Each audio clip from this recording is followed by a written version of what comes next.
మీకు ఎన్నిసార్లు చెప్పాలి సార్? మీరే ఫైల్ ఎక్కడో పెట్టి మర్చిపోయి నా మీదకి తోసేసి నింద నా మీదకి వేస్తే నేను ఆ నిందను భరించాలనా? అదేంటి సార్, మీరు నాపై నింద వేస్తూ ఉంటే నేనెందుకు చూస్తూ ఊరుకుంటాను?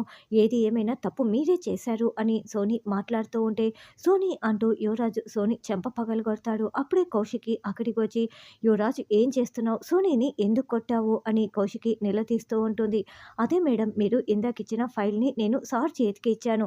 సార్ ఏమో చూసుకోకుండా ఎక్కడో పెట్టేశారు. నేనే పెట్టేశానని చెప్తున్నాడు అని తానే దాచిపెట్టిన ఫైల్‌ని బయటికి తీసి, ఇదిగోండి సార్, మిగతా ఫైల్స్‌తో కలిపి మీరు ఇక్కడ పెట్టారు అని సోని చూపిస్తూ ఉంటుంది. అవును, అదే ఫైల్ అని యువరాజ్ అంటాడు. సారీ సోని, యువరాజ్ మీద నువ్వు యాక్షన్ కంప్లెయింట్ అని కౌశిక్ చెప్తుంటే, పర్వాలేదు మేడం, నేను సార్ మీద ఎలాంటి కంప్లెయింట్ ఇవ్వను. సారు ఈ జాబ్‌కి కొత్త కదా! అందుకే ప్రెషర్ తట్టుకోలేక ఇలా ఏదో పొరపాటు పడినట్లు ఉన్నారు అని సోని వెళ్తుంది. సారీ సోని, నేను యువరాజ్ తరపున సారీ చెప్తున్నా అని కౌశికి చెప్తుంది. ఇట్స్ ఓకే అంటూ సోని వెళ్తుంది. యువరాజ్ వెళ్ళి నువ్వు సోనీకి సారీ చెప్పు అని కౌశిక్ వెళ్తుంది. అలాగేనని యువరాజ్ వెళ్తుంటే, ఎక్కడికి యువరాజ్, నీ కింద పనిచేస్తున్న వాళ్ళ దగ్గర నువ్వేమీ తగ్గనవసరం లేదు. అయినా ఇట్స్ ఓకే అని అది వెళ్ళిపోయింది కదా! కాబట్టి నువ్వు సారీ చెప్పనవసరం లేదు. నీ వర్క్ చూసుకో అని నిషి చెప్పి వెళ్తుంది. ఇక సోని కావాలనే చెంపపై చేయి పెట్టి చూసుకుంటూ బాధపడుతున్నట్లు నటిస్తూ ఉంటే, నేను అనవసరంగా కొట్టాను అని క్యాబిన్‌లో కూర్చొని ఇదంతా చూస్తున్న యువరాజ్ మనసులో అనుకుంటూ ఉంటాడు. తర్వాత జేడీకేడీ దగ్గర ఉండి బాడీని పోస్ట్ మార్టం కోసం పంపిస్తూ ఉంటారు. మేడం, ఎందుకు మేడం మాకే ఇలా జరుగుతుంది? నేను నా భార్యను పోగొట్టుకున్నారు. మమ్మల్ని చంపటానికి ఆ రౌడీలు వచ్చారు అని భర్త బాధపడుతూ ఉంటాడు. చూడండి, నిజం మీకు తెలుసు. కానీ మీరు నోరు విప్పటం లేదు కదా! నిజం బయటికి వచ్చే వరకు మీరు ఇలా బాధపడుతూనే ఉంటారు. ఇప్పుడు మీ భార్య ప్రాణాలు కోల్పోయింది. పిల్లల్ని, మిమ్మల్ని చంపటానికి మనుషుల్ని ఆ యాదమ్మ పంపించింది. ముగ్గురు ఆడవాళ్ళు ఒకే టైంకి చనిపోయారు. అందరికీ కూడా కామన్ పాయింట్ ఆ ఆశ్రమము, ఆ యాదమ్మ మాత్రమే. అక్కడ బంగారు నగలు కొన్నారని భర్తలకి ఏమీ తెలీదు. మీకైతే మీ వైఫ్ బంగారు నగలు కొనిందన్న నిజం కూడా తెలుసు. కానీ మీరు నోరు విప్పటం లేదు. మేము ఎక్కడ ఉంటామో మీకు తెలుసు కదా! కాబట్టి మీకు ఎప్పుడు నిజం చెప్పాలనిపిస్తే అప్పుడు వచ్చి చెప్పండి. నిజాలు బయటికి వస్తాయి. పద కేడి వెళ్దామని ధాత్రి అంటుంది. ఆ యాదమ్మ మెడలో చైన్ కోసం ప్రాణాలు తీసే కరడుగట్టిన హంతకురాలు. అటువంటిది అంత పెద్ద సామ్రాజ్యం నిర్మించుకుంది.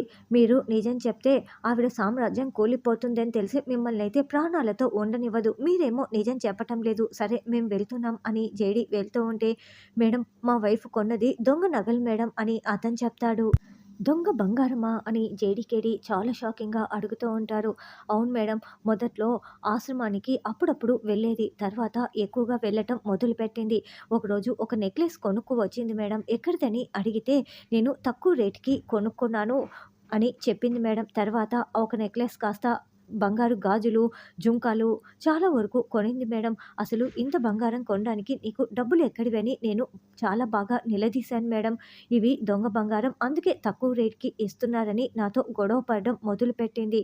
ఇలా దొంగ బంగారం కొంటున్నామని తెలిస్తే పోలీసులు అరెస్ట్ చేస్తారు. వెళ్లి పోలీసులకి చెప్పేద్దామని నేను కూడా గొడవ పడ్డాను మేడం. కానీ ఆ రోజుటి నుంచి ఆశ్రమానికి వెళ్ళటం ఇంకా ఎక్కువ చేసేసింది. గంటలు గంటలు ఇంట్లో లేకుండా అయిపోయింది. ఎక్కువగా నిలదీస్తే ఏడుస్తూ ఉండేది. అసలు చాలా భయపడుతూ ఉండేది మేడం. చనిపోవటానికి ముందు రోజైతే నా ఆశే ఇక్కడి వరకు తీసుకువచ్చింది. అసలు నేను చాలా పెద్ద తప్పు చేశాను. నన్ను క్షమించు అంటూ వేడుకుంది మేడం. తరువాత ప్రాణాలు కోల్పోయింది మేడం. దొంగ బంగారం కొన్నామని తెలిస్తే పోలీసులు నన్ను అరెస్ట్ చేస్తారు. పిల్లలు అన్యాయం అయిపోతారని నేను నిజం చెప్పలేదు మేడం. నన్ను క్షమించండి మేడం అని అతను ఏడుస్తూ చెప్తూ ఉంటాడు. సరే, మీరు నాకు నిజం చెప్పారు కదా! కానిస్టేబుల్స్ మీకు సెక్యూరిటీగా ఉంటారు. మిగతాది మేం చూసుకుంటాం అని జేడీకేడీ, రమ్య కార్ దగ్గరికి వస్తారు. మేడం, దొంగ నగల వ్యాపారమే అయితే ఏ సేట్‌జీతోనో మాట్లాడుకొని చేసుకోవచ్చు కదా! ఇలా ఎందుకు చేస్తోంది అని రమ్య అడుగుతూ ఉంటే, కానీ దొంగ నగల వ్యాపారం మాత్రమే కాదు, దీని వెనుక ఇంకేదో చేస్తోంది.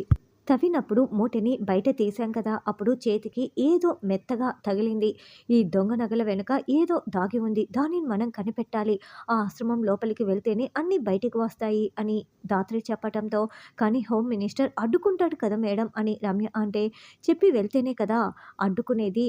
అక్కడికి ఎలా వెళ్ళాలో నా దగ్గర ఒక ప్లాన్ ఉంది. పదండి వెళ్దాం అని ధాత్రి చెప్తోంది. పాపం సోనీకి నేను సారీ చెప్పాలి అని యువరాజ్ అనుకుంటూ ఉంటే, యువరాజ్ మనం భోంచేద్దాం అని నిషి అంటుంది. నాకు ఆకలిగా లేదు అని యువరాజ్ అంటే, నేను నీకోసం ఇంటి నుంచి అన్ని రకాలు తెప్పించాను. వెళ్ళు హ్యాండ్ వాష్ చేసుకురా ముందు తిందాం అని నిషి అంటుంది. పాపం సోనీ తినిందో లేదో అని యువరాజ్ అనుకుంటూ, ఉండు నేను అక్కతో మాట్లాడి వస్తాను. నువ్వు రెడీ చేస్తూ ఉండు అని సోనీని వెతుక్కుంటూ వస్తాడు. అప్పుడే సోనీ భోజనానికి కూర్చుంటూ ఉంటుంది. చూడు యువరాజ్, ఇప్పుడు నువ్వు నాకు సారీ చెప్పడానికి వస్తావు. నీ సారీని నేను యాక్సెప్ట్ చేయనంటూ నా వెనుక తెప్పించుకుంటాను. నీకు నిషికి మధ్య గొడవ జరిగేలా చూస్తాను అని మనసులో అనుకుంటూ ఉంటుంది.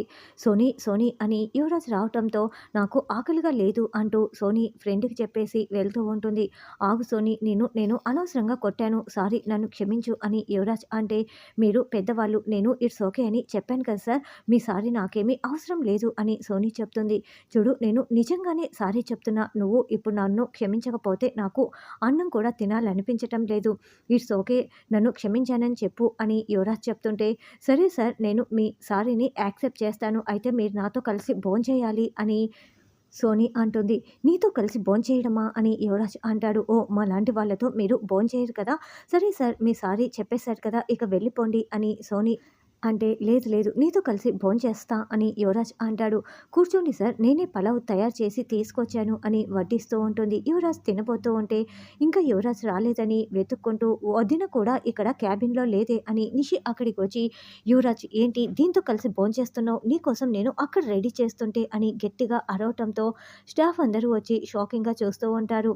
చూడు నిషి, అందరూ చూస్తున్నారు, నోరు మూసుకొని ఇక్కడి నుంచి వెళ్తావా లేదా అని యువరాజ్ అరుస్తూ ఉంటే, నిషి అన్నం ప్లేట్ని విసిరి కొట్టేస్తుంది.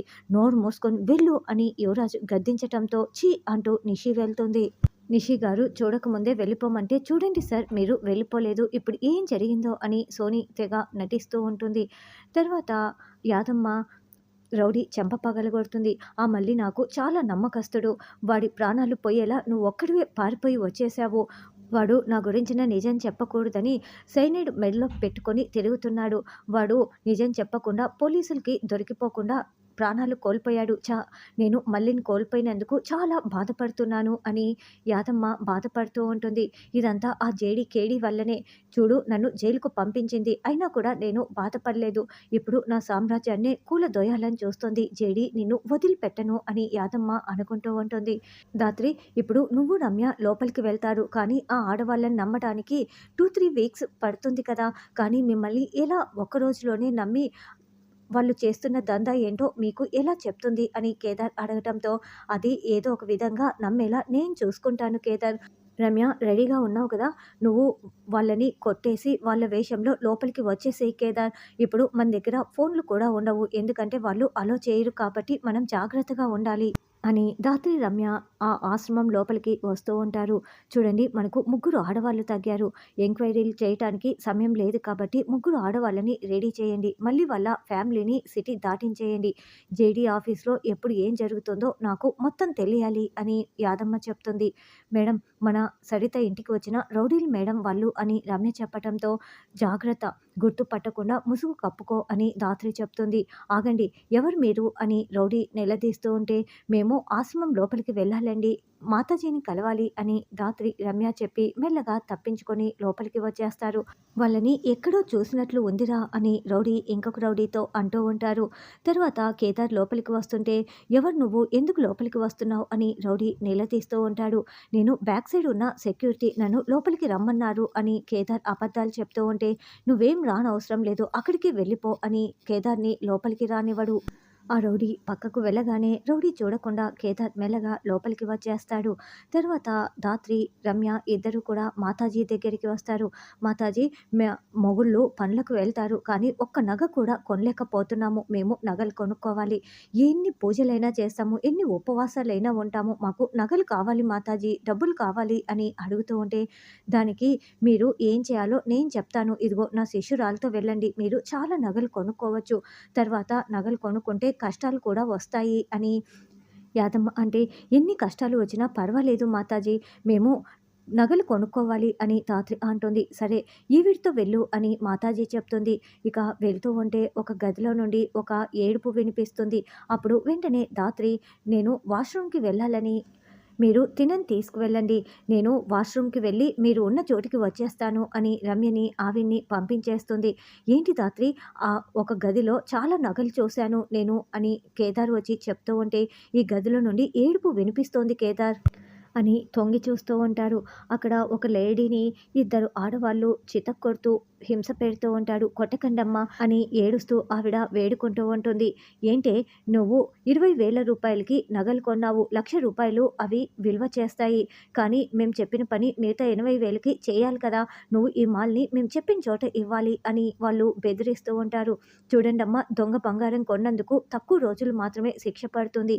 నేను దీంతో కనుక దొరికిపోయానంటే జీవితాంతం జైల్లో ఉండాల్సి వస్తుంది. నేను ఇలాంటి పని చేయను" అని ఆవిడ వేడుకుంటూ ఉంటే, "నువ్వు చేయకపోతే నీ ప్రాణాలు తీసేస్తామని" కొడుతూ ఉంటారు. అంటే ఈ మాల్ మత్తు పదార్థాల దందా చేస్తోందా అని ధాత్రి చాలా షాకింగ్‌గా వింటూ ఉంటుంది. కేదార్ బలవంతంగా ధాత్రిని బయటికి లాక్కువస్తారు.